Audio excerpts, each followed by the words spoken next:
Estados Unidos tendrá elecciones presidenciales el próximo 5 de noviembre, luego de un extenso proceso que involucra varias etapas, desde las primarias y los caucus hasta la investidura del presidente electo. Ese sistema, basado en el voto indirecto, ha sido el pilar de la democracia estadounidense desde la fundación del país, pero también se ha convertido en un punto de constante debate.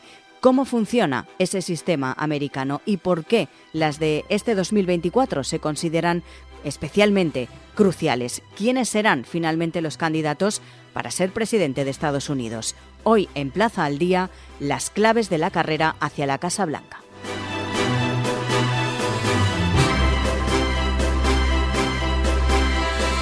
Saludamos a Carlota García Encina. Ella es investigadora principal de Estados Unidos y Relaciones Transatlánticas del Real Instituto Elcano y profesora de Relaciones Internacionales. Señora García, muy buenas. Hola, ¿qué tal? Vamos a intentar entender y explicar esas claves hacia la Casa Blanca. Estamos en enero, a finales, pero las elecciones son en noviembre. Y nos llama la atención que ya en todas las portadas de los periódicos se habla de las elecciones de Estados Unidos, en todos los informativos. Vamos a intentar entender cuándo y cómo arrancan estos comicios. ¿Por qué ahora en enero cuando son en noviembre? Bueno, yo creo que hay que empezar por la Constitución de Estados Unidos. Las elecciones presidenciales, está establecido que tienen que ser cada 4 años, que la persona que se presente a esas elecciones tiene que cumplir 3 requisitos, tiene que tener 35 años, por lo menos, tiene que ser ciudadano natural de Estados Unidos y tiene que ser residente en el país durante al menos 14 años. Esto es lo único que dice la Constitución, pero como bien has dicho, el proceso de elección de un presidente y del vicepresidente también comienza mucho antes y comienza pues precisamente en enero de ese año electoral. E incluso yo podría decir que mucho antes de ese enero, de esas primarias y de esos caucus, empieza el año anterior cuando los candidatos de los partidos políticos comienzan a recaudar dinero y a hacer campaña, como digo, mucho antes de que sean todas estas votaciones, ¿no? Con el objetivo de arrancar una carrera para ganar y así ser el representante oficial de su partido, ¿no? Por lo tanto, empezamos con esas primarias, esas asambleas electorales, que es lo que son los caucus, empiezan en enero de ese año electoral. Y en primavera más o menos vemos que hay una campaña muy intensa de primarias y de asambleas electorales y casi todos los delegados, que son los que tienen que ir a junio a las convenciones nacionales, serán los que decidirán quién es el candidato, ¿no? Por lo tanto, tenemos un proceso de primarias y de caucus y luego tenemos unas convenciones nacionales principalmente del Partido Demócrata y del Partido Republicano en verano, y ahí es cuando de manera oficial cada partido ha elegido a su candidato. Y luego en noviembre es cuando son las elecciones presidenciales. Todo este proceso de primarias y de caucus no aparece en la Constitución de Estados Unidos. Ha habido caucus y primarias en el siglo pasado, pero no tenían tanta relevancia. Eran esas convenciones nacionales, la demócrata y la republicana, las que escogían a sus propios candidatos.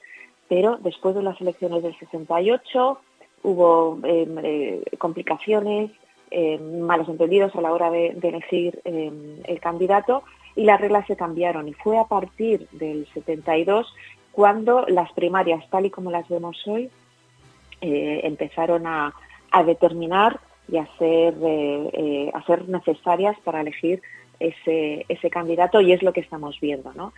Las reglas son complicadas. Primero tenemos que tener la idea de que no existe un sistema electoral nacional en Estados Unidos, que cada partido tiene sus propias reglas, cada partido en cada estado tiene sus reglas, cada partido en cada county de cada estado tiene sus propias reglas y que cada vez que hay un año electoral, cada 4 años esas reglas o incluso el número de delegados varían. Las reglas son bastante complicadas, pero yo creo que la base es esa. Hablemos también de los candidatos que se presentan. ¿Quiénes son? Aunque los conocemos, ¿no? Pero algunos. Es importante porque ellos son los protagonistas y los que ponen un poco el camino hacia esa Casa Blanca, uno por renovar, otro por volver. Es un poco así, ¿no? Este año. Este año sí, bueno, en general los candidatos a representar a su partido en las presidenciales suelen ser gente del partido, quizás representantes en el Congreso, senadores, gobernadores, o lo que conocemos como los outsiders, no gente que vienen de fuera del partido. Y eso sucedió, por ejemplo, en el 2016 con Donald Trump. Pero incluso si nos vamos más atrás, tenemos el ejemplo de Jimmy Carter, ¿no? Cuando se presentó a las primarias, nadie le conocía, y además se leía así, Jimmy Who, y hasta que no empezó ese proceso de primarias nadie lo conocía, bueno, y al final salió candidato. Después de la elección de Donald Trump, que yo creo que fue un poco un shock, ¿no? También por su vuelta, ¿no? Bueno, fue un shock en el 16 por ser un outsider, por conseguir la candidatura, los medios quizás favorecieron, porque le daba muchísima atención, hubo muchísimos candidatos, bueno, el caso es que al final salió candidato y ahora vemos que de nuevo se va a volver a presentar. Ha sido expresidente, de alguna forma es como un incumbent, o sea, ha sido el presidente de Estados Unidos que se presenta después de haber perdido unas elecciones de nuevo, ¿no? Si comparamos estas elecciones con las del 16, como te he comentado, en el 16 se presentaron hubo muchísimos candidatos republicanos y él ganó, y en este caso solo ha habido el caucus de Iowa y el de New Hampshire y ya tenemos solo a 2 candidatos, ¿no? Es decir, es bastante inusual, y tenemos a Donald Trump, que fue en su momento un outsider, pero podemos decir que ahora representa al establishment del partido. Se suele decir ahora que el Partido Republicano es el partido de Trump. Y luego tenemos a Nikki Haley, que es lo que sería el antiguo Partido Republicano antes de que llegara Donald Trump, el antiguo establishment, ¿no? Se esperaba que en esta carrera hacia la candidatura estuviera Donald Trump y Ron DeSantis. Ron DeSantis podemos decir que es una versión de Donald Trump, y la sorpresa es que no, que todavía están esas trazas, ¿no? Esas cenizas de lo que era el antiguo Partido Republicano, representado, por ejemplo, por Mitt Romney, por John McCain. Pues tenemos a Nikki Haley, que está ahí dando un poco de guerra, aunque parece que Donald Trump tiene bastante seguro o asegurada esa candidatura. Tendrá que ir ganando delegados, habrá que esperar a ver qué pasa con los juicios, claro, y habrá que esperar a la Convención Nacional Republicana. En principio ahí van a nominar a Donald Trump, si es el que ha ganado más delegados, pero como todas estas convenciones, estas primarias, las reglas las hacen los propios partidos, se habla de una posibilidad, por ejemplo, de que Donald Trump sea declarado culpable en alguno de los juicios, y en la Convención Nacional Republicana se pongan unas normas que un candidato que está acusado de un delito no puede presentarse como candidato a las presidenciales. Eso es una posibilidad. Otra cosa es que se llega a hacer, como te digo, porque ahora mismo estamos hablando del partido de Trump y desde luego su influencia es bastante notable, y él haría todo lo posible para que ese tipo de normas no se aprobaran. Pero, por ejemplo, eso es una posibilidad, ¿no? Hasta que no se celebren las convenciones nacionales, no tenemos oficialmente un candidato. ¿Y por parte de los demócratas? Pues por parte del demócrata va a ser Joe Biden. Aunque tú seas presidente de Estados Unidos y te estés presentando a las segundas elecciones, como sabes, alguien se puede presentar a la presidencia de Estados Unidos solo 2 veces, o sea, sería su último mandato en todo caso. Este proceso complicado de primarias también se tiene que celebrar, aunque en el fondo él es el único que está en la lista, y de hecho puedes comprobar, lo que pasa es que no es noticia, pues que se van celebrando las primarias en New Hampshire, y que en la lista sale Mary Williamson, que es una escritora, y Jim Phillips, y bueno, y luego está Joe Biden, y que tampoco tiene que hacer campaña, y bueno, y va a salir. Después de las elecciones de medio mandato de noviembre del 2022, que ganó el Partido Demócrata con unos números mejores de lo que se esperaba, de alguna manera le legitimó para volverse a presentar. Y a lo largo de la historia de Estados Unidos es lo normal. Si tú eres el presidente, lo normal suele ser que tú te presentes esa segunda vez. Claro.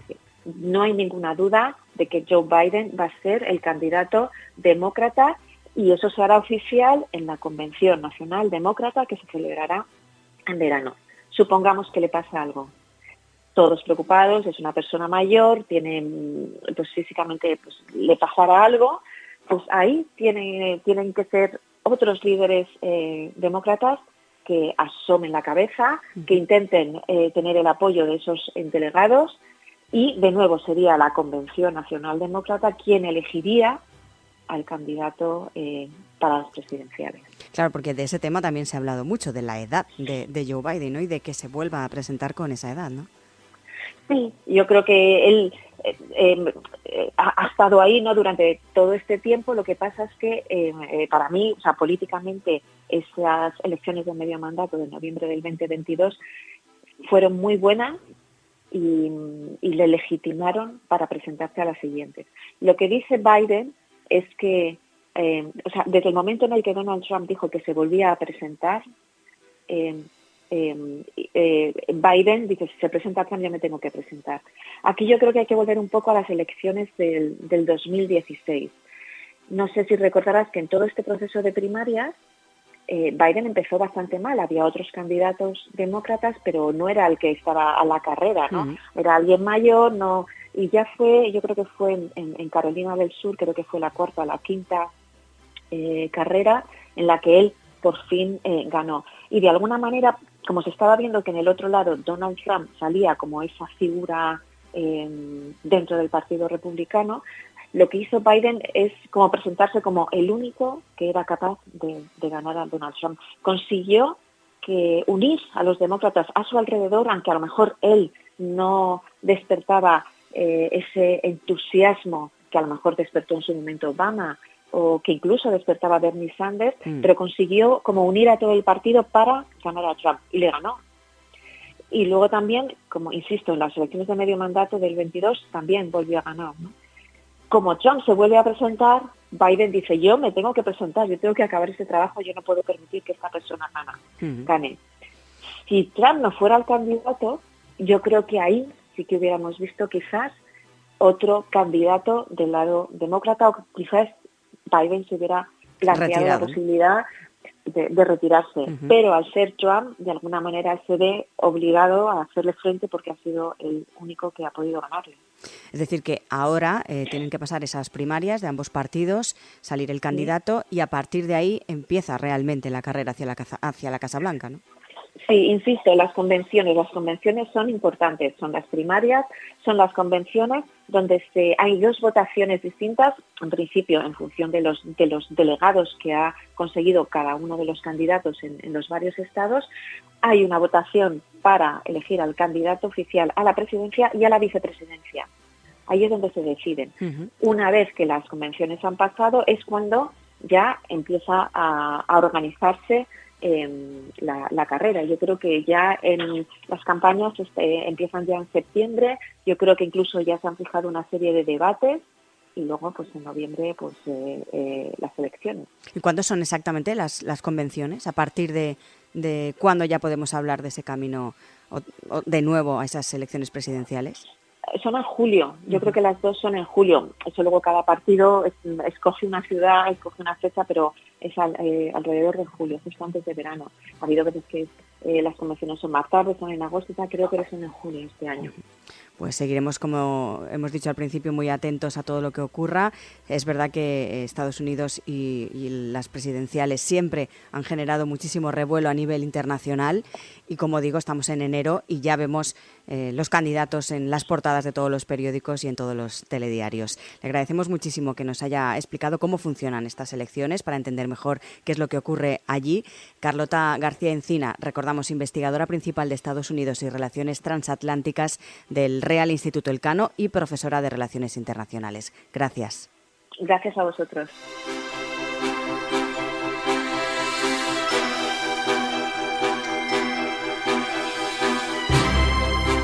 Saludamos también a Francisco Lara, es profesor titular de la Universidad de Organización de Empresas y fue vicerrector de Relaciones Internacionales durante 8 años en la Universidad Católica de Valencia. Ahora también está en Estados Unidos, en Washington, en la Universidad Católica de América. Señor Lara, muy buenas.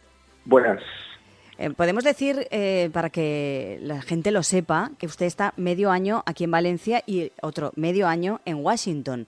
Y si los cálculos no fallan, cuando se celebren las elecciones, que son en noviembre, le pillarán de pleno allí, en Estados Unidos, ¿no? Efectivamente, allí estaremos en noviembre, el 5 de noviembre, para presenciar las elecciones americanas y ver qué pasa en una situación tan diferente de las anteriores, pero muy apasionante e interesante como es la actual. Y tan diferente a las que conocemos aquí en España. Hemos sabido de la mano de Carlota García, que es investigadora principal de Estados Unidos y Relaciones Transatlánticas del Real Instituto Elcano, también es profesora de Relaciones Internacionales. Ella nos ha estado explicando exactamente por qué estamos ahora en enero hablando ya de las elecciones de Estados Unidos cuando se celebran en noviembre. ¿Cómo se vive allí, usted que ha venido hace poquito de Washington? Pues con mucha incertidumbre, por un lado. Yo estoy en Washington D.C., que claramente es un estado, paga sus impuestos, pero no tiene representación política dentro del sistema americano.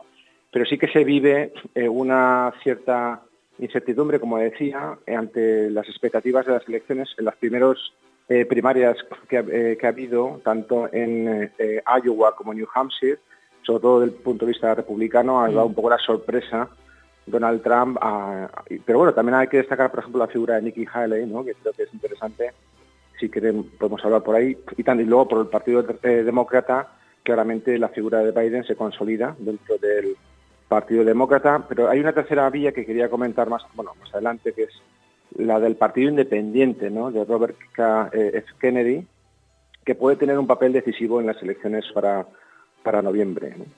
Porque tienen que pasar estas primarias, como hemos dicho antes.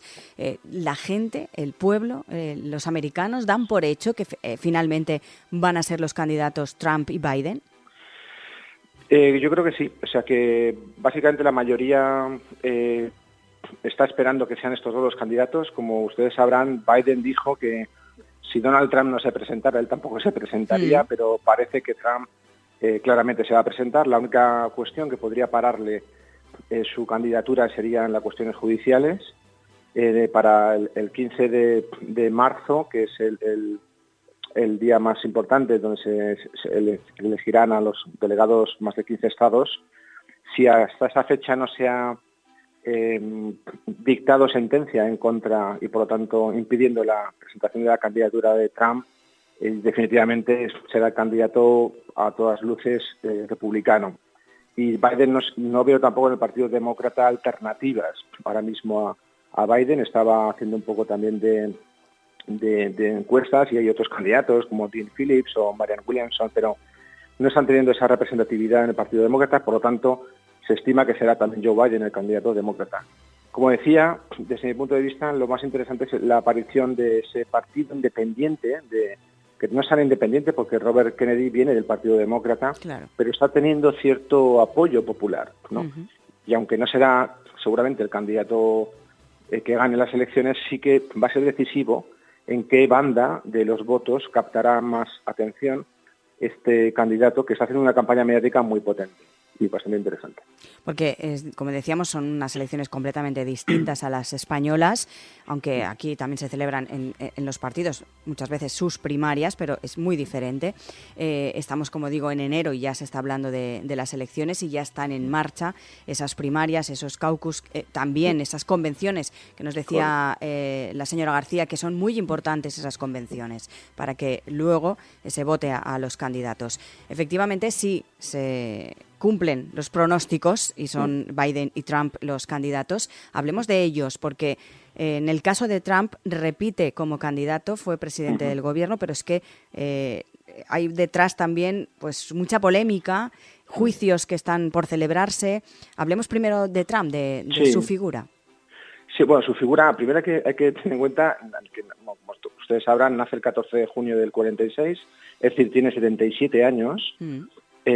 Fue el 45º presidente de los Estados Unidos, pero sigue teniendo su perfil de empresario hecho a sí mismo, que es un millonario, como todos saben, pero una candidatura, un personaje que es todo una figura. Yo recomiendo el libro de Manuel Erice, que en paz descanse, que era corresponsal de la ABC en Washington, sobre el show de Trump, ¿no?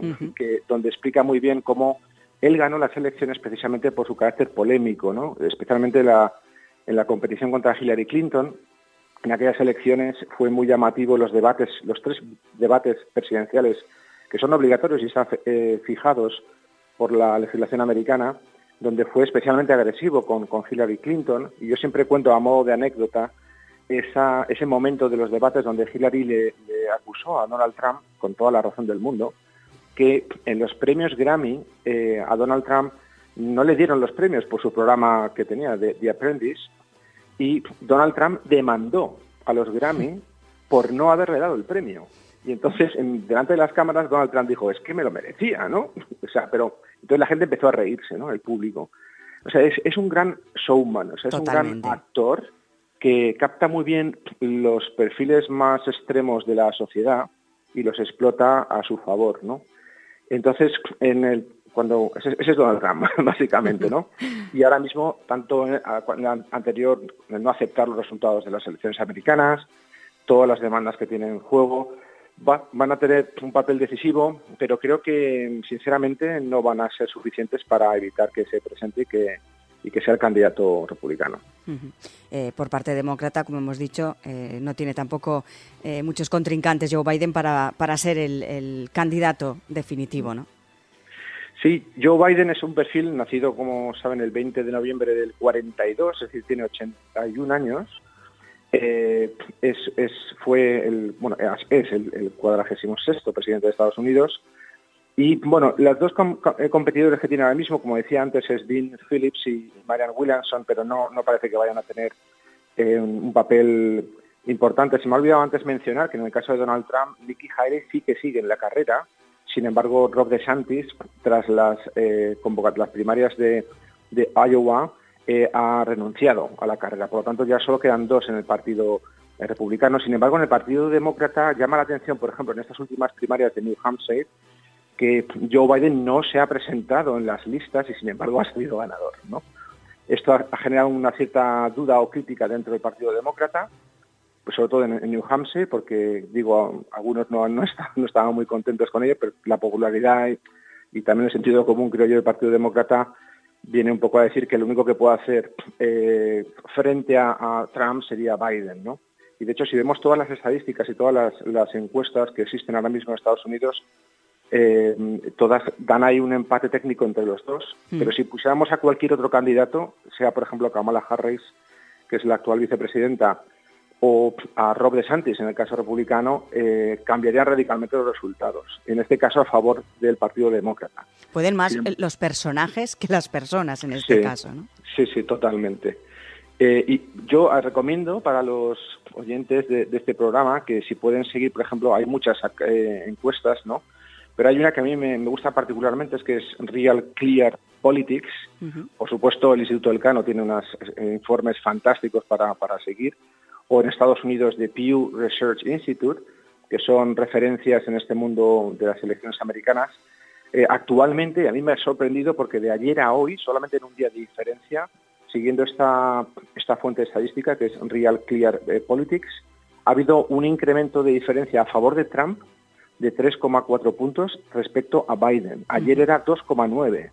Y como ha ganado las primarias de New Hampshire, ha subido otra vez la diferencia a favor del Partido Republicano. O sea que a día de hoy, si esto fuera real, estaríamos hablando de que tendríamos un nuevo presidente americano republicano y en este caso sería Donald Trump, ¿no? Que la verdad es que llama la atención que con toda la polémica que ha generado y con todo lo que ha ocurrido, se vuelva a presentar. Sí, es parte, yo creo, de su personalidad, es parte de su show. De su show, sí. Y el pueblo americano lo está comprando, ¿eh? O sea, también es cierto que hay que decir que Eso le quería preguntar. Nosotros aquí en España vemos la figura de Trump de una manera, pero claro, ¿cómo lo ven los americanos usted cuando está allí? Sí, yo este semestre que he estado en Washington he notado, por ejemplo, ha habido varios temas que han afectado bastante la popularidad de Joe Biden. Uno ha sido, primero fue la guerra de Ucrania y su apoyo incondicional, lógicamente, a Ucrania frente a Rusia. Pero claro, al final el pueblo americano dice, ¿por qué siempre tenemos que ser nosotros los que estemos pagando las guerras, ¿no? Y cuando nada más no nos afectan directamente, sino indirectamente, ¿no?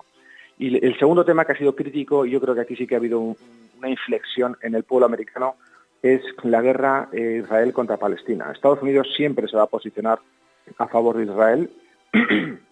Es un país que claramente está a favor del pueblo judío, de Israel, pero este apoyo y ahora esta actuación de Israel contra el pueblo palestino, quizá un poco excesiva, ¿no?, en su dimensión humanitaria, le está afectando radicalmente. Yo es la primera vez en Washington que he visto una manifestación a favor del pueblo palestino tan impresionante, ¿no? En las calles centrales de Washington, en la calle K y en el monumento estaba lleno. A mí me ha sorprendido y claramente hay una fuerza que no está tan a favor de seguir, aunque bueno, es una cuestión muy discutida. Uh-huh. Yo no voy a entrar en la cuestión, pero sí que me ha llamado mucho la atención. Otro tema que también le ha afectado negativamente su apoyo incondicional a Israel ha sido lo que está pasando en las universidades americanas, ¿no? Ha habido 3 presidentes de universidades americanas, tanto la de Harvard, MIT, como la de Pensilvania, que han tenido que presentarse en el Parlamento americano para defender su posicionamiento frente a esas algaradas o revueltas estudiantiles a favor de los pueblos palestinos, ¿no? Porque hay que recordar que Estados Unidos es un país muy liberal y en cuanto a la financiación de las universidades, fundamentalmente se hace mediante donaciones. Y gran parte de las donaciones de las grandes universidades americanas, como estas 3 que he mencionado, vienen de donantes judíos, ¿no? Mm. Entonces, ante esa un poco neutralidad o no clara posicionamiento incluso de los presidentes o presidentas, en este caso, de universidades americanas, ha habido una reacción muy fuerte del lobby financiero, que al final es muy potente en la política americana, en contra, ¿no? Y esto ha obligado a la dimisión de la rectora de la Universidad de Pensilvania y está en juego la de Harvard y MIT. Uh-huh. Bueno, son cosas tangenciales que parecen que no son directamente relacionadas con la política, pero tienen mucho que ver. Por eso le afecta negativamente a Biden, ¿no? Porque, de hecho, ahora ha empezado a moderar un poco su posición, ¿no? Y a pedirle también a Israel que sea un poco más prudente, ¿no? Uh-huh. En sus medidas y que garantice efectivamente los derechos humanos, ¿no? Podemos decir que Biden, como usted nos dice, está tocado pero no hundido y que Trump va un poco al revés, está subiendo como la espuma, poco a poco, sí, día a día. Sí, sería muy acertada esa opinión. Biden, el problema es que no tiene muchas palancas de recuperar la popularidad en lo que le queda, desde mi punto de vista, de campaña, ¿no? De presidencial. Entonces, la única opción que veo yo es las sentencias judiciales, que efectivamente hay una condena en firme que impida la presentación, pero no lo veo tan claro que pueda realizarse esto, que pueda llegar nadie lo sabe, ¿no? Pero creo que no.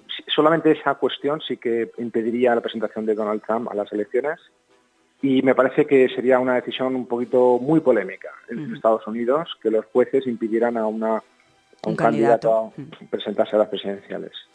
Pues como decimos, el pistoletazo de salida para las elecciones presidenciales de Estados Unidos ya ha comenzado, ya está ahí, están ya en marcha, son en noviembre, pero queríamos entender y analizar por qué se empiezan ahora esas primarias, tantos meses de antelación y efectivamente pues cómo son, ¿no?, esas elecciones americanas muy diferentes a las españolas. Francisco Lara, gracias como siempre por atendernos. Si me permites un segundito nada más, comentar en lo que he dicho al principio del candidato independiente Robert Kennedy. Creo que es importante llamar la atención a los oyentes sobre esta figura que no es nada conocida en España, que es un candidato independiente, pero que creo que sí que puede ser decisivo en el caso de que haya en las 2 candidaturas previstas de Biden y Trump.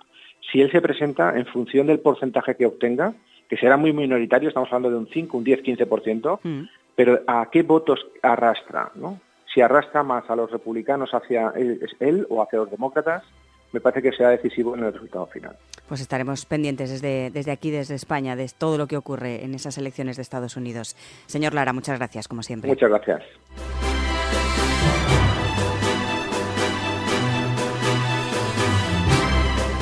como ven, pistoletazo de salida para las elecciones presidenciales de Estados Unidos.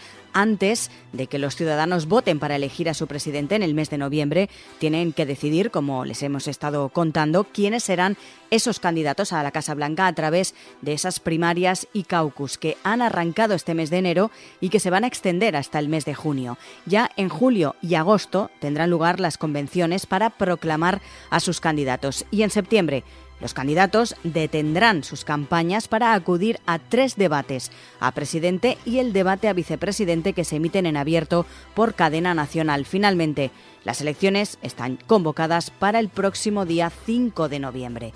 Plaza al Día es el daily de todas las cabeceras del Grupo Plaza. Lo pueden escuchar en las principales plataformas de podcast a las que pueden suscribirse y enviarnos sus comentarios. También les animamos a entrar en plazaldía.es. Allí pueden encontrar todos nuestros contenidos y realizar cualquier suscripción.